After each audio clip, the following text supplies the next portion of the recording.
isgutan ng higala karon kagabihon about ang message, it's the heart that matters. Ang kasing-kasing mo'y ginalantaw sa Ginoo sa matag usa, labi na karong panahon na. Okay? Mautod pa sa pulong sa Ginoo,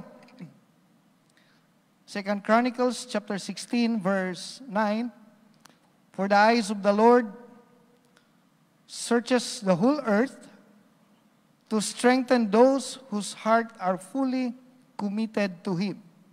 Ang ibang version, nagaingon, those whose heart is perfect to Him.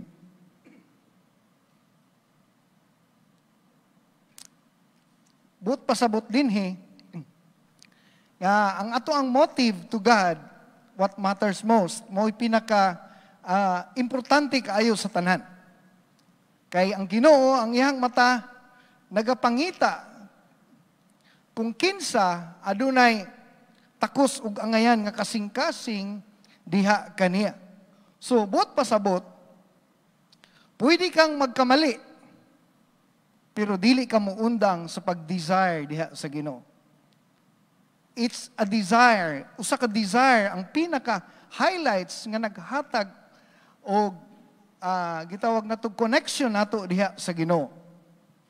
Now, desire. Ang desire is an issue of the heart. Naay gitawag nato, ang heart nato, mao na siya ang gitawag og motivating factor.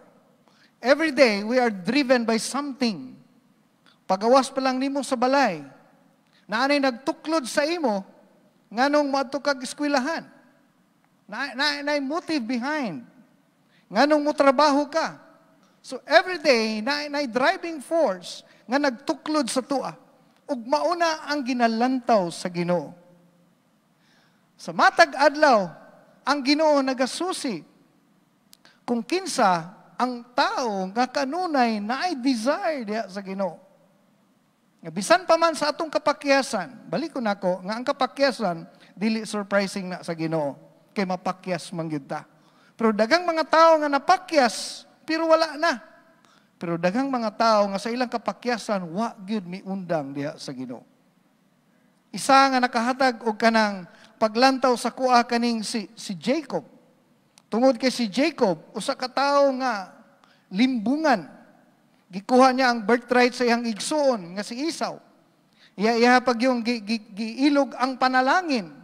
Apan sa Romans chapter 9 verse 13, God loves Jacob but he hates Esau. Dili na siya siguro favoritism, pero nganong love man sa Ginoo si Jacob? It's because in spite sa katikasan ni Jacob, in spite sa iyang mga kapakyasan, dili siya muundang sa pagtinguha sa Ginoo. Kung basahon nimo ang Genesis chapter 26, ang story ni Jacob naa diha, to the point nga nakiglayog siya anghel. O sa diyang nakiglayog sila, nag-away sila. Ningon ang anghel, buhi ikaw, pero ingon sa, dili ko ikaw buhian, hangtod nga dili ko nimo panalanginan. Grabe no, naay mga tao nga di gyud mo undang, magtinguha gyud diha sa Ginoo. Okay? Ang atong desire matters to God.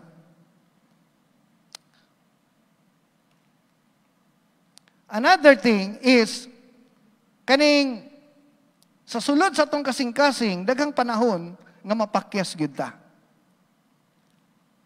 Ang uban sa tua, murag feeling nato nga sa atong kapakyasan, murag di na ta magamit diha sa Ginoo, murag di na ta angayan diha sa Ginoo. Mo gini pinakauna diha kanang guilt. Murag di na siguro ta magamit kinapakyas ta. Pero ayaw undang pag-desire diha sa Ginoo. Ayaw undang. Proverbs chapter 24 verse 16, righteous man may fall 7 times. Na-fall siya at one time, padayon og balik. Na-fall siya second time, padayon siya balik. Until 7 times. Pero gitawag gihapon siya sa Bible og righteous. Bisan kapito na siya na-fall. It's because it's our desire that matters. Up to 7 times, ga-desire gihapon siya nga mubalik. Manay gusto sa Ginoo sa tuwa. Nga kanunay gyud nato, dili walaon sa tong kasing-kasing. Labi na sa atong sitwasyon karon, daghan nag-desire makaani. Ang uban desire, uban wala pa nakaanhi. But I know deep inside silang heart, naa sila mga desire. Ug mao ni ginalantaw sa Ginoo. Atong lantawon karon ikaduha, kaning motives versus performance. Ang atong mga motibo ug ang kaning gitawag nato public display ng atong performance. Sa Luke chapter 16, verse 15, mao ni ang word sa Ginoo ngadto sa mga church people, sa mga Parisiyo. Okay? Matod pa din and he said unto them, you are those who justify yourselves before men, but God knows your heart. Okay? Ang Ginoo nakakita sa atong kasing-kasing. Ang mga Parisiyo, naani sila kanunay sa church. But God knows their hearts. Kay ang Ginoo, mas balipay atong usahay mapakyas, pero naay right heart sa Ginoo. Kaysa, gwapo kaayo o matarong sa panggawas, pero walay insakto nga kasing-kasing diha sa tong buhi nga Dios. Karon ako sa inyo tubangan, pero pwede baya nga wala nalipay ang Ginoo sa ako? It's because of the heart. Pwede nga ikaw naglingkod diha, mas nalipay pa ang Ginoo sa imo, bisan pag pastor ko, bisan pag ako'y nagdala sa pulong sa Ginoo, mas gilantaw sa Ginoo ang imong kasing-kasing ug akong kasing-kasing kung unsay rason nganong naata diri karon. It's the heart that matters. Ug bisan pa man ang uban wala dinhi karon, naa sila dito naglantaw sa ato ang online, mas nalipay pa ang Ginoo sa ila kaysa pud sa mga tao nga naa diri sa bangko karon. Kay pwede ka nga naa diri pero imong kasing-kasing naa sa gawas. So it's the heart that matters. So karong orasa, pwede nga sa atong kinabuhi mahimo tang pareha sa mga modern Pharisee. Matud pa sa Matthew chapter 15 verse 6, people honor me with their lips. Mga Parisiyo ni. They honor me with their lips, but their heart is far from me. Pwede day nga atong kasing-kasing layo. Sumuna manghigala nga ang Ginoo nagalantaw sa bisan asa kay nangita siya kinsa ang naay maayo nga kasing-kasing diha kaniya. Okay? Kung imong lantawon ang mga Parisiyo kanunay gaampo. Kanunay gapuasa. Okay? Kanunay lang ginabuhat ang tanang dapat buhaton. Pero gitawag sila sa Ginoo mga hypocrites. Tanawag yun ang gipamili ni Jesus Christ. Ugbot hunaon-naon, ang mga disciples niya, tax collector. Tikasan man na. Okay? Ang mga mananagat, usahay, mga bad mouth man na sila. So, si Tomas, maduha-duhaon. So, daghan sila makinaiya, ugbot hunaon-naon, gipili ni Jesus ang mga tao nga sa mata sa tao, marag, nganong, kinsa, murabag nagkamali ug pili ang Ginoo, pero ang Ginoo nakakita sa sulod. Ang tao wala nakakita niya na. Okay? So 1 Samuel chapter 16 verse 7, I the Lord, man look on the outward appearance, but the Lord looks on the heart. Okay? So sometimes sa atong una-una, ang ato ang kinabuhi, usahay, feeling nato murag ang Ginoo wala sa ato. Pero just desire God in your heart. Ibutang lang kanunay. Ibutang siya nga number one sa imong kinabuhi. It's because dili pa ta mga finished products. Ang Ginoo wala pa nahuman sa tua. Sometimes, kung gikuha sa Ginoo kaning mga pakyas nga tao, sila ni Moses, sila ni Peter, mga pakyas man na sila. Pero makita nimo nga in spite of their failure, nakita sa Ginoo ang ilang heart that they keep on desiring God. So karon manghigala sa atong crisis, ayog undang sa pag-desire diha sa Ginoo. Ambot lang ako di ko makasulti nganong ang uban pipila wala pa po dinhi. Probably, no? Naapapod sila kahadlok. In fact, ako to be honest, nahadlok po baya ako. Ambot lang sa inyo diri wala ba mo'y kahadlok? Okay? Dutlan kitag kalintura. Ang ato diri is ginalantaw sa Ginoo ang atong heart. Sige lang. Okay? Matod pa ni Pastor Kenneth, kung mutuo ka nga dili ka madutlan, then mahitabo na sa imuha. Pero pag mass food, okay? Bantayan na to atong heart. Bantayan na to kanunay nga bahala na kung unsay mahitabo, ang importante nga atong heart nakatutok og righteous diha tubangan sa Ginoo. Palakpakan sa nato tubuhi nga Dios. Hallelujah. And lastly, mabura niya akong share sa inyo karon. Hallelujah. Failure with the right heart. Okay? Sa Ephesians chapter 2, verse 8 and 9, atong makita diri, for by grace we are saved through faith, not of your best performance. Because kung naka right heart, the performance will follow. Okay? From the inside out. Magsugod sa sulod. Ayun, pagawas. Okay? So, I know nga usahay sa atong kinabuhi na ay mga panahon nga magduha-duha ta, na ay mga panahon nga daghan tag pangutana, pero mo nang gitawag faith, kay bisan pa man, wa ta kasigurado, mituog gihapon ta. So mo na'y gusto sa Ginoo. Because in Bible times, wala sila Biblia. Dili pareha sa tuwa karon, nakakita ta sa past, kita ta sa present, kita po ta sa future. Pero sila, walay Biblia sa Bible times. Mga tao, manghigala nga, walay mga edukasyon. Pero nianang panahon na, mas grabe pa ang atong pagtuo, butonaon kaysa ilaha. But God knows their heart. Okay? Unsa may atong buhaton? Atong buhaton mauni. Psalms 139 verse 23. Unsa may buhaton nato? Atong buhaton una is i-evaluate nato ang ato ang heart. Psalms 139. Mo ni ang gibuhat ni David.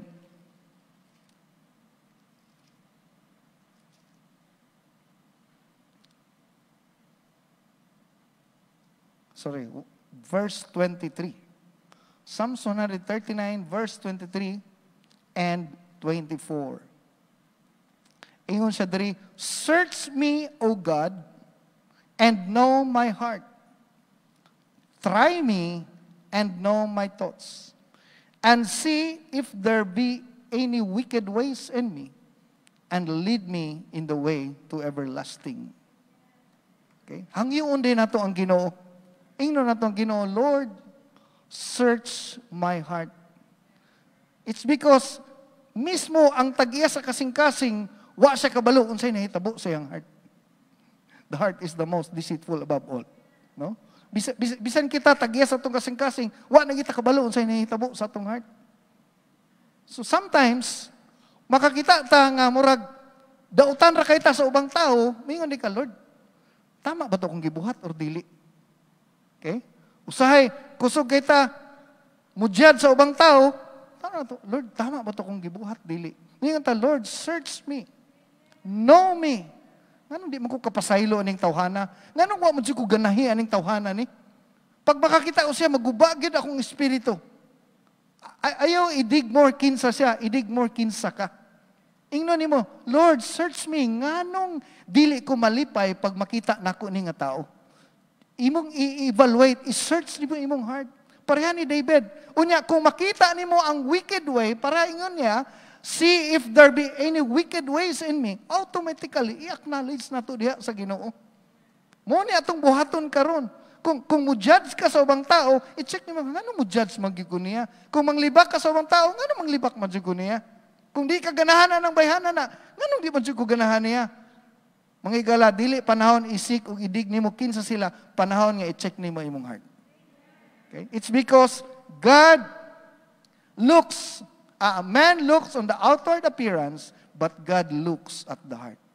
Pwede ko nga naa diri karon nga wa nahimuot ang Ginoo, o pwede ka nga naa diha karon nga ang Ginoo nahimuot sa imuha. It's because it is the heart that matters. Sa mata sa Ginoo, dili ni pakuyaway. Dili ni patalintuhay. Dili ni siya pa-ekspertuhay. Nga bisan gani ang ordinaryong tao, bisan gani ang usa ka kubrador sa buwis, nag-ampo og simple lang nga pag-ampo, samantawang ang Pariseo naapay pakapin nga puasa, pero ingon ang Biblia, mas gipaminaw sa Ginoo ang pag-ampo sa usa ka kubrador sa buwis. It's because of the honesty of the heart. Ingon siya, Ginoo, makasasala ko.